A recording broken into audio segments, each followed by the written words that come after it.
ஹிஜ்ரி 570 பிறகுதான், ஒரு வரலாற்று சுருக்கத்திற்காக உங்களுக்கு சொல்கிறேன், 570 பிறகுதான் இந்த மீலாதுன் நபி என்று கொண்டாடப்படக்கூடிய முஹம்மது ரசூலுல்லாஹ்வுடைய பிறந்த நாள் என்று கொண்டாடப்படக்கூடிய இந்த நிகழ்வு ஹிஜ்ரி 570 பிறகுதான் வரலாற்றிலேயே தொடக்கமாகிறது.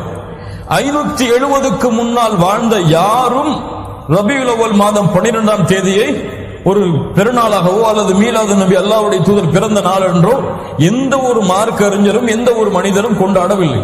570 மக்கள் முதலாக அறிமுகப்படுத்தும் பொழுது, ஒரு நாளை வைக்கும் பொழுது மீலாது நபியை 12வது நாளாக, முஹம்மது ரசூலுல்லாஹ் பிறந்த நாளாக 12வது நாளாக முதலாக அறிமுகப்படுத்தியதால் 570 ஹிஜ்ரிக்கு பின்னால் தான் அறிமுகப்படுத்தியதால், ஹிஜ்ரி 570 தான் அறிமுகப்படுத்தியதால் அப்படியே அது தொடர்ச்சியாக இன்று வரை மீலாது நபி ரபியுல் அவ்வல் 12ஆம் தேதியாக கொண்டாடப்படுகிறது. தவிர இது குர்ஆன் சுன்னாவின் அடிப்படையிலேயோ அல்லது சஹாபாக்களுடைய கூற்றின் அடிப்படையிலேயோ அல்லது தாபிஈன்கள் தபா தாபிஈன்களுடைய கூற்றின் அடிப்படையிலேயோ சொல்லப்பட்ட நாள் கிடையாது என்பதை மட்டும் மனதிலே வைத்துக் கொள்ளுங்கள்.